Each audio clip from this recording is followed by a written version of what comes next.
everyone. Welcome to Build Brunch, the daily morning show where we talk about the latest topics in entertainment. I'm Brittany Jones-Cooper. I'm cold. Oh, fuck, I was gonna make that joke. I'm Allie Colbert. I'm Lucas Tim. Hi, everyone. Welcome. Today, we're going to talk about the science behind why compliments make you feel like $1 million, 18-year-old Diana Yastromska's face-off with tennis legend Serena Williams, and how to pull off friends with benefits the right way. Plus, reality stars Heather and Terry Dubrow join the table to talk about their new book, The Dubrow Diet. But first, as you can see, we have our coats on because it is like 9 degrees outside, but it feels like -10 in New York. According to weather.com, yes, it feels like -10. And it feels like -15 in our studio. Oh, it is cold. It is so cold, so we're gonna be wearing these jackets today. As a cold-blooded Slytherin, I'm totally fine. This is perfect temperature for me. Yeah. What are your nips doing right now? They are perky. Are you wearing your long underwear under here, by the way? Oh yeah, I started wearing long johns in September. So today I was like, should I wear 2 pairs of long johns? Like, what should I do? I'm wearing my heat tech too. Yeah, this is a heat tech top too. Nice. You guys are so smart. I know you wear yours every day. I need to get some though. I always have my ankles out, which is like dangerous in weather like this. Look, I look like I'm going skiing. Yeah. Every morning I get dressed, my girlfriend's like, where are you going? I'm like, to work. I love that. Well, let's jump right in. The 2019 Women's March took place this weekend in cities like New York, LA, and Washington, D.C., where people marched with posters for the 3rd year in a row since President Trump's inauguration. The march featured many celebrity speakers, such as Orange is the New Black's Laverne Cox and Dirty John actress Connie Britton. Did anybody march All the this big year? names? I didn't march this year.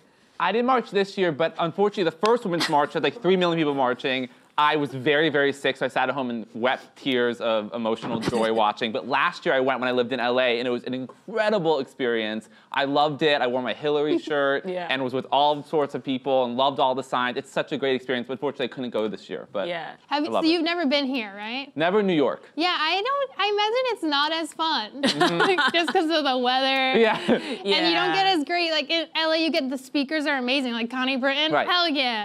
Here I didn't see any speakers listed and I was like, oh. Well, AOC, Alexandria Ocasio-Cortez did speak. She's one of the few Congress people to speak in New York, and she's great. But yes, LA you have like star power at the Women's March. But in general, I think the enthusiasm this year was a little lower, which people account for different reasons. It could be because we're actually starting to see some positive things happen for women. 2, it was cold. And 3, sometimes people just get like the activism fatigue. Right. But I still think it's important that they do it every year. Of course, yeah. I mean, the Women's March happened in the midterms with, we have over 100 women elected in Congress, so it's really great. It was it did its job. Said, yeah, last year's Women's March was like midterms, and it happened, and wow, the Women's March was in November. Yeah, so I think a lot of people are feeling good about where we're at, especially all the progress we've made with having more conversations around Me Too. Like, there seems to be, it's more attention to it. So I think that's maybe why it's speaking of women running, it is MLK Day, and if you all know, Senator Kamala Harris just announced she's running for president. Woo! And it's 47 years to the day that Shirley Chisholm also announced the first woman of color, African-American woman to run. So it's a historic day no matter what happens to Senator Harris's campaign. So it's a really great MLK Day. It's a big day. We've been waiting for this announcement. She's having her big rally on January 27th. Yeah, in Oakland. And yeah, like I've said before, I love her. I am all for her. I'm sometimes worried about where our country's at, but like I will be out there in the streets for her. So. I have optimism. I believe in the best of us, so I think it's gonna be good. I think it's gonna be good. But speaking of the Women's March, though, what I loved, there were so many Cardi B signs referencing that video from last week. Like, bitches, I'm scared. And like getting, you go to doctor, get pussy checked or whatever. Like, Cardi B has become like Bitch, I'm scared too. Hero, just the motivational speaker. Like, honestly, Cardi B should do political rallies. I think it's so great that, because you always see the Princess Leia signs, but the fact that Cardi B is now one of the Women's March heroes, I absolutely love. My favorite part of that whole thing was she was like, this isn't really my thing. I don't know what we should do, but we gotta do something. Yeah. And that's honest. Like, people like that. I don't know what we should do, but so I love that people like referenced her. Yeah, and it's important because even if it's not your thing, it literally is everyone's thing. It belongs to all of us. So I think that everyone should try to like speak on it a little bit. Exactly. Yeah. Another fun sign I saw was comparing Trump's popularity to gas station sushi. It was like 3% more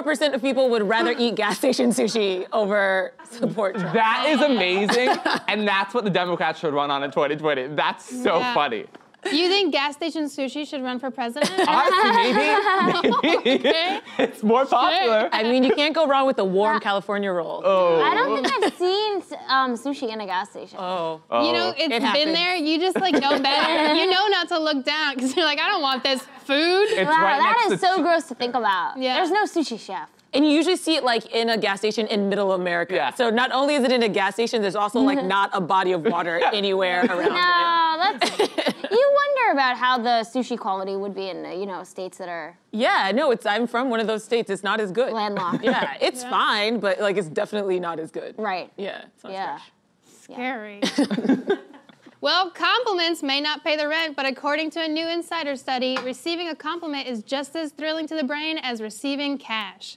That's because compliments are believed to activate the reward centers in the brain, the same ones that are activated when you get the cha-ching. I'd rather have the money. Cha-ching. Anybody else? Yes, obviously we would rather have the money, but it feels good to get a compliment, It especially does. when the compliment is genuine. Yeah, I love genuine compliments because usually you don't have to be like, why are you giving me this compliment? If someone just handed me cash, I'd be like, what's happening? Right. Like something's gone What do I owe wrong.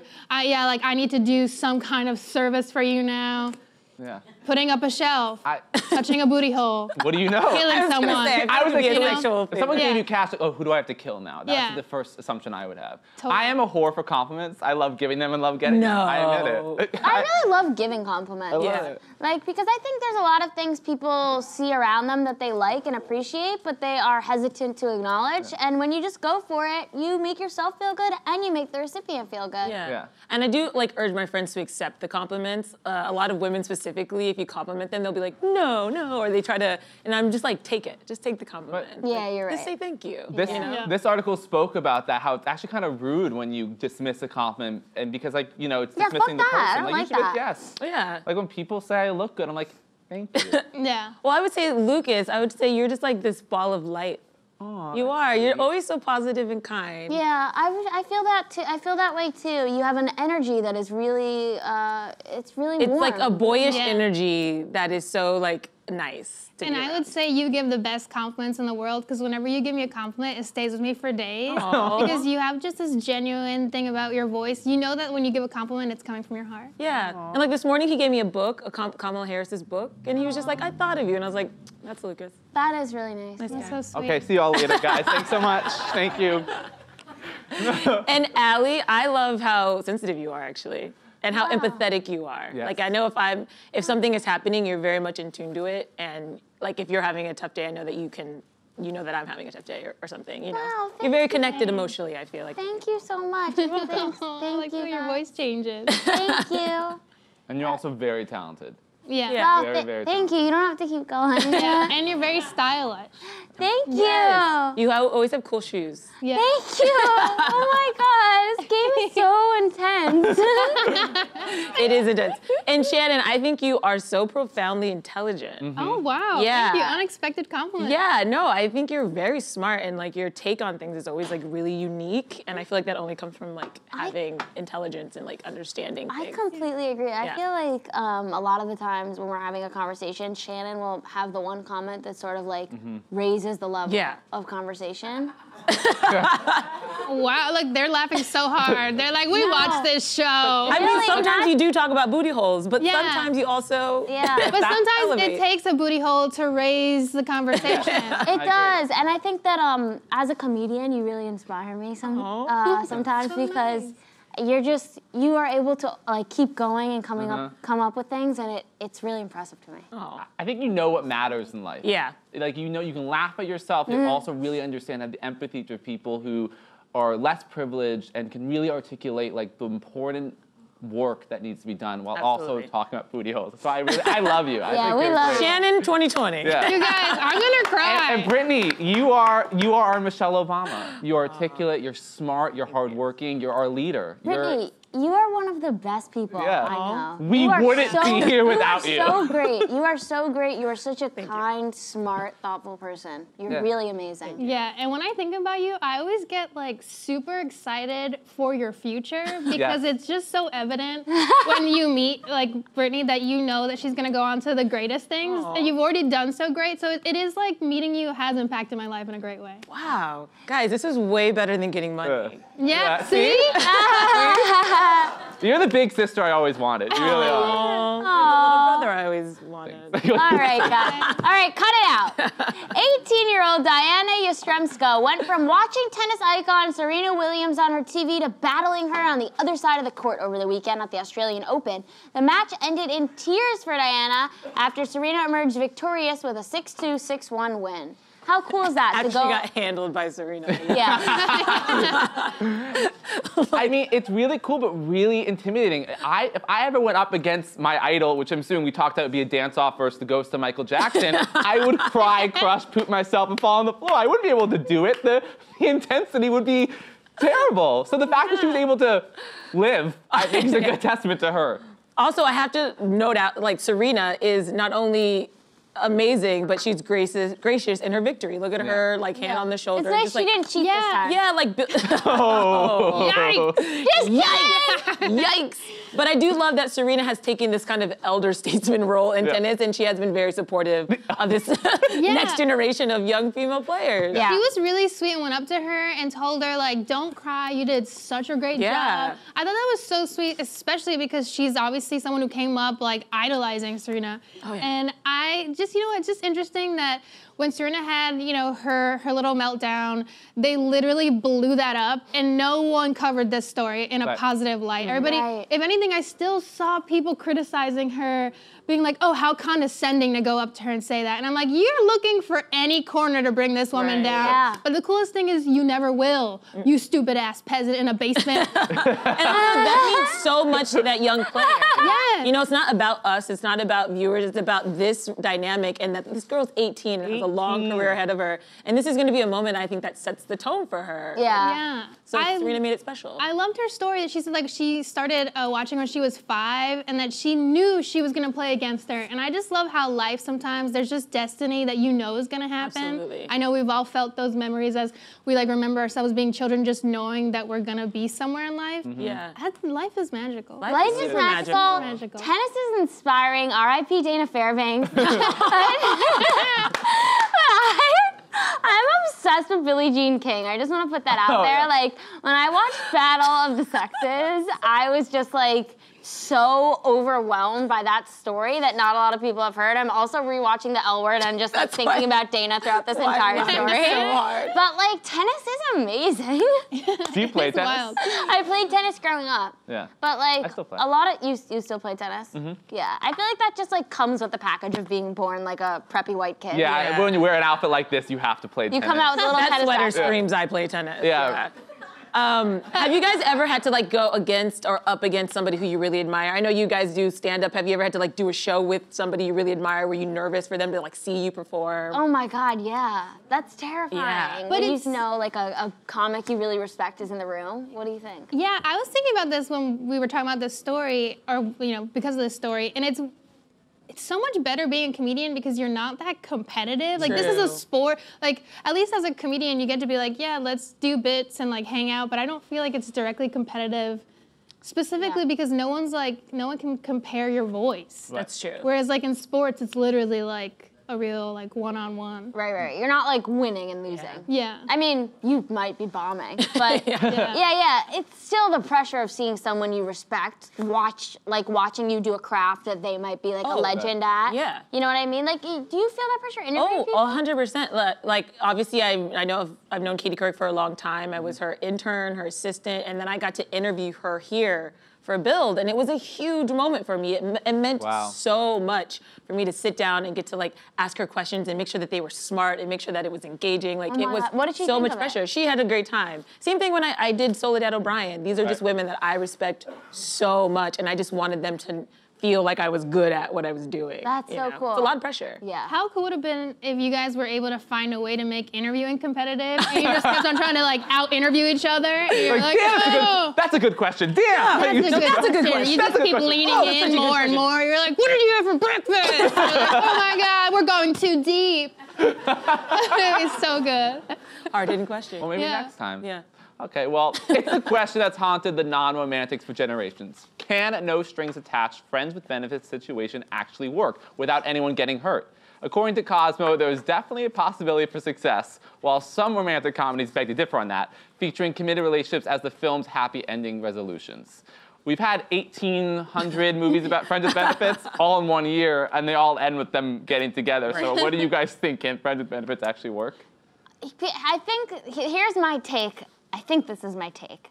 That like, even if you're like a friends with benefits situation, you're still in a relationship. Like, Right. you're not, it's not a romantic relationship. You might not be monogamous, but it's still its own type of relationship. So I think going into it being like, this isn't anything is what ends up causing it to implode. I think it almost requires more communication than a traditional relationship. Right. Because you have to be constantly being like, this is where we're at. Where are you at? Are we okay? Is this still working for us? And when that communication breaks down, like if you're treating it like it's not a relationship, I'm with you. It just kind of implodes. Yeah. Yeah, I mean, the Cosmo article, this great article, points out that you are friends first.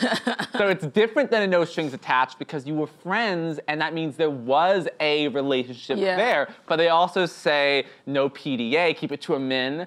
And hey guys, okay? Because you're not in a relationship like romantically. So it's a very interesting piece. You want to read it. I also just like, I don't know if I would like I don't think Cosmo gives the best advice.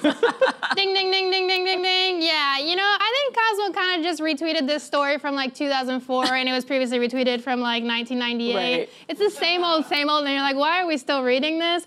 Also, Cosmo, like back through the ages, would give like the worst advice. They literally would be like, make sure your husband spanks you 5 times a day. Be a good little girl. And you're like, what? No, stop.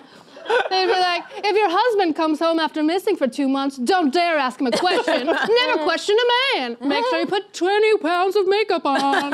He must never see your real face. And you're like, oh God, this is terrible. But, you know, I appreciate them. No strings attached, no PDA. Get attached. Yeah. Get attached, get stringy. What's stringy matter? Yeah, pull on those strings. I Go do think for it. friends with benefits works, but only for a finite amount of time.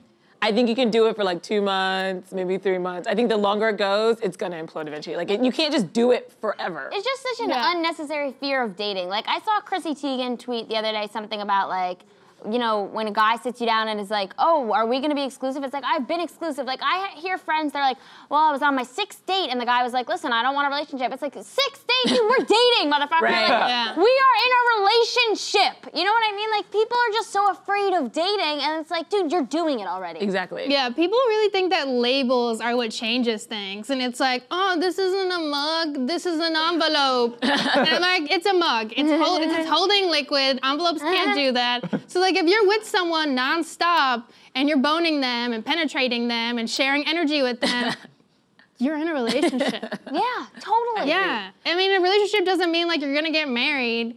It doesn't have to mean like anything super serious. But people are just so afraid to be like, I need to be free. It's like labels or lack of labels don't free you. Have you guys tried this dynamic then? Is it something that you've experimented with? We don't have to get into personal stories. I don't know that I've actively I've never done it, but I would try it. Yeah. Friends out there, hit me up. I've been in like open relationships, and I feel like I've hung out with people who are friends that we've hooked up. But I also am like, I'm never like, let's define things, let's figure. I just always treat everyone with respect. Yeah. Like even bodega cats, I'm like, this is a relationship. I walk in here for a zebra cake, I see you 3 times a week, we make eye contact, and I'm seeing, okay, this cat's got a dread. Let me just like, you know, comb this out real quick. Respect. I have a question. The cat also has a very important job. Why would you do the friends with benefits situation over just like, sorry, that was amazing. I thought you were gonna be like, why would you do a friends with benefits with a bodega cat? I just don't know why you're touching cat dread. That's what got I me. love that cat dread. It's such a vivid image in my mind now of you combing out that cat dread. There's one bodega cat in my neighborhood. He has 2 dreads right now, and I'm working on like getting them out. Okay. Update us what you You're do. really a superhero. Thank you. Doing the good work, as we said, Shannon 2020. You guys, now it is time for today's guests. You may know Heather and Terry Dubrow from Bravo's Real Housewives of Orange County and E's hit show Botch. But today, they're here to discuss their highly successful book, The Dubrow Diet, which features a diet and exercise plan the duo created themselves. Let's take a look. Please welcome Heather and Dr. Terry Dubrow. Dr. Terry and Heather share details about their new book, The Dubrow Diet. I'm excited about this. From reality shows like The Real Housewives of Orange County to Botched, the Dubrows are everywhere. This is Heather Dubrow's world. Now they're on to their latest endeavor, a diet based on interval eating. I've been doing the Dubrow diet for almost 6 months now, and I've lost a little bit over 30 pounds. I have so much more energy. This book is a game changer based on real science. And how to use it in everyday life. You will, on a daily basis, break down your fat. This is understandable, it's doable. It's so easy. I feel great. This has been the best choice I've ever made. We want to give you a plan for your life. Everyone, please give a warm Build Brunch welcome to Heather and Terry Dubrow. Hi, thank you so much for having us. Thanks for joining us. So you guys, tell us about your book, The Dubrow Diet, and the inspiration behind it. I was the inspiration behind it because I get so heavy. No. Oh, no. We have figured out a way to lose weight, to use your fat as fuel on a daily basis, to do it very quickly, painlessly, and it uses a variation of intermittent fasting to do it in a very usable way. You know, it's very interesting. Right now, there's a lot of controversy about the keto diet. You know, everybody all these celebrities are ragging on whether the keto diet is a stupid diet, it's a good diet. As it turns out, these diets are very similar in the way they work physiologically. You use fat as fuel. The difference between the keto diet and the Dubrow diet, although they were the most popular diets of last year, is the fact that the keto diet, we feel, is not sustainable, and it's kind of, I hate to say it, it's kind of a really dumb diet, and we'll tell you why. Because here's the thing. So, you know, you want something that's not just, I feel all diets work. Like if you go on a diet, it works. And I've tried them all because, you know, when I went to college, the one subject I really excelled in was the freshman 15. So I more like Right freshman like 37. And so I did everything to try to get it off. So I actually believe that all diets work. The problem is they're not sustainable. Right. And what we realized was this way of eating is not just to get you to your goal weight, but what it's gonna do is give you more energy. It's gonna tighten your skin, it's gonna grow your hair, and it's gonna do all these incredible anti-aging things for you as well. But the greatest part is it's sustainable. This is really, it's more than a diet. This is a lifelong plan. Wow. And so can you walk us through a little bit about like what the plan is and how you even go about creating a plan? Right. So, you know, when you think of the word fasting, to me it conjures up like very skinny, tired people. Yeah. And so, and we thought, you know, but there's so much incredible science behind this process of autophagy, which I'll let Terry tell you because he does that sciencey stuff. But I will tell you that the best part is you can have all these incredible properties to keep yourself looking and feeling your absolute best. So when you go through a sustained period of time where you don't eat, and typically we recommend 16 hours, it's not zero eating, but it's limited eating. You use up all the sugars in your body, in your liver, it's called glycogen, and you immediately start to use fuel as your fat as fuel. So you break down on a daily basis your fat. When you do that, you go into this process called autophagy, where your cells enter into an anti-aging renewal process where they start to sort of eat up the garbage in your body. And this is based on Nobel Prize winning technology that actually a Nobel Prize was won for it 3 years ago based on this. So you're actually renewing and recycling your cells while you're in this process. The truth is, if you do what we call interval eating, where you don't eat for long periods of time, for 16 hours, you have no appetite, weirdly. You think you'd be starving. Right, it literally takes food off the table. Right. No pun intended. So it's getting through that initial. Right. That's the diet. So how do you get through that? right? And Without that's the what pain. we've put in the book. So we've taken this whole process of autophagy and this, we call it interval eating, because we want you to eat. And we've put it in a way that everyone can do it. And we teach you how to cheat. Because the girl's got to have her double stuffed Oreos, right? You know? So we teach you how to do it. And that's why it's sustainable. And Terry was talking about keto before. The crazy thing about keto, listen to this. So I always think of diets as like a balloon. And you know, sometimes you pop the balloon, you have the Oreo and whatever. In the keto diet, if you go off plan, it can take you 5 to 7 days to get back into this ketogenic state and get back on plan. That's a long time. Yeah. That is crazy and not sustainable. We actually teach you how to cheat in this diet because you have to have a full, balanced eating plan. It's funny, if you're on the keto diet, you will immediately go off the diet with 1 apple. Yikes. Because the keto Oh yeah, you gotta diet, stay away from the produce section Yes. of the diet. That's crazy. we call the keto diet the eat all you want, the butter and bacon, no fruits and vegetables diet. It's crazy. It makes no sense. Wow, yeah. I have a quick question about fasting. The 16 hours, does that include sleeping? Yes. It does. Oh, so you basically just have to like sleep and wake up and not eat breakfast. Exactly right. Exactly, and I think so many do people that. are doing this anyway, and you don't realize it. And we give you on that. Yeah, I was gonna say, I think I do that at least twice a week. You might be. Yeah. Right. And we give you 3 tracks. There's a slow track, a medium track, and a fast track. 16 hours is really the fast track to get you exactly where you want to go as quickly as possible. But we teach you, like I said, how to cheat, how to sustain it, and how to really turn this into a lifelong eating and living plan. I mean, honestly, I just turned 50. Terry. No. Yeah. No way. Terry just turned 60 last Yes. November. But, And I will you tell know. you, I don't know if we have any before and afters, but you can go to my Instagram, Heather Dubrow, and check them out. And I mean, we, I think, look better and feel better than we ever have. That's awesome. That's amazing. And this body's had 4 children. Yeah. Damn. Yeah. Damn. This body has had no children. I need to fast. Give me that book. No, I really was popping the balloon all weekend, just nonstop eating trash. So are there any foods that you think we should be looking and gravitating towards? Are there anything that you think we should definitely be cutting out? Or is it really just about intervals? To me, it is really about intervals, and that's what we had discovered. To be honest, we didn't even intend to write this book. We were talking about what our next book was going to be, and one day Terry was like, you know, I've been reading about fasting, and I said, that's crazy. Who's going to do that? And then we started talking about it and realizing we were already doing it, and we just needed to really dial it down into a way that everyone could do it. And it's been a really fun process. It for is. us. Having said that, it's really all about a well-balanced diet, of course, whereas the keto diet, it's no carbs, it's very high fats, and sort of medium proteins. This is a well-balanced diet. I mean, you want to go with the lean proteins, the vegetables. You want good high fiber carbs. I think any diet that tells you you can't go in the produce section, there's something wrong with that. And we want you to cheat. You have to cheat, otherwise you're not going to stick to a diet. What do you think El Molino's for?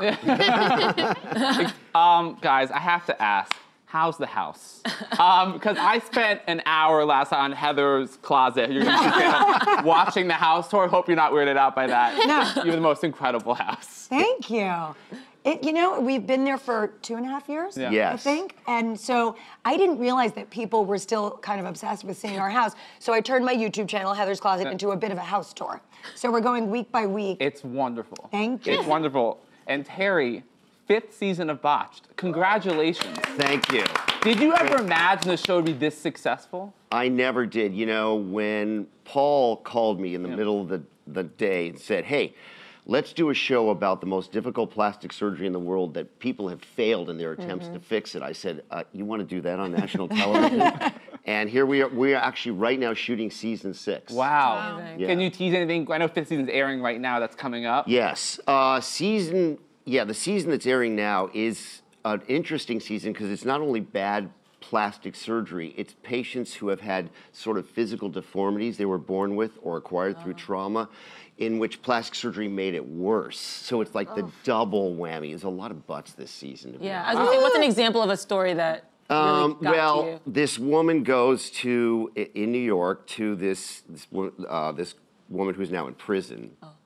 to get illegal silicone injections into her buttock. So crazy. So dangerous. Yeah, and they got infected, and she had to go to a general surgeon and basically have her entire buttock removed. Yikes, So she her- could have just done squats, which Right. is what she's doing in By the prison way, now. I totally agree with you. So she's 26, beautiful, and a bikini model. That's how she makes her living. Wow. But she has no butt. Wow. So she initially comes in, I said, you don't have a butt, you don't have any body, I don't know what to do. And she cried, and I said, okay, we'll figure it out. So we brought her on the show, and we figured it out. You gotta see it. Oh I my can't wait to gosh. watch it. Yeah. And Heather, I have to say, I'm what they call a Real Housewife philosopher. of Okay. sorts, and you are my favorite OC housewife of all time. So it's a really big deal that you're here. Thank you. Do you miss the show at all? Your time on it. You're such a groundbreaking housewife. You brought a brunette energy to that show that was much needed. And a bit of the East Coast vibe, Which I right? love, yes. Thank you. I would say that, when I look back on my time from Real Housewives, it's fond memories. I don't think about the fighting and the craziness. I think about the girls' trips and the times we laughed and, all those really fun times. But I've really loved connecting with the audience through my podcast, Heather Right. Dubrow's World. That's been really fun. We just hit 40 million downloads. Yeah. And Well, you're a it's been great really talker. cool. Like Thank you. your confessionals were always so good because you were like, it felt like I was having a conversation with you. So Yeah. your podcast also reflects that. But I have to say, Vicki Gumbelson was on Watch Hours Live and said if she could pick anyone to come back, she would pick you. By the way, I know because we ran into her at Mastro's Yeah. a few weeks ago, and she pulled me aside and said, "I told them I want you back on my show." There's Vicki for you. Right. and I She's just OG. laughed. She's OG. She's hilarious. Very funny. Do you keep in touch with any of them still? Not really. A lot of career, 4 course. children. Yeah. He's a handful. Of course. Again, I'm watching your YouTube channel. You do so much. I love it when they're like, Terry, head of the household, and you're like, no, Heather, the actual head of the household. Right? Yeah. Yes. Yeah. On that note, what reality shows do you guys watch? Oh. I like Deadliest Catch. Oh yeah, Deadliest Lot. Catch. So fun. Love that show. My we fav- don't watch a ton Well, of my television. favorite Sunday is clearly a marathon Of of Botched. Botched. Yes. The Botched marathon is It's, you know- definitely made for Terry. He goes into the theater, he gets his drinky, he sits down, got his popcorn, and he laughs at himself over and over. And he fast forwards through Paul. Oh. Yeah, I Wow. never. Yeah, Paul speeds up really fast, but it's really Could you just him imagine and if we were fast like, so forward. do we?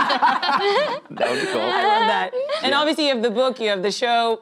What else can we expect from you guys in 2019? What else is going on? Well, we have a podcast, Dr. and Mrs. Guinea Pig, Okay. Right, and that we we do. have where we're talking about another book. Yep, we're working on our next book. We have a few little TV projects that we're Yes. sort of Exciting. working on. That's awesome. Yeah. So many exciting things. Thank you guys so much for joining us. Thanks for having us. Thank you guys.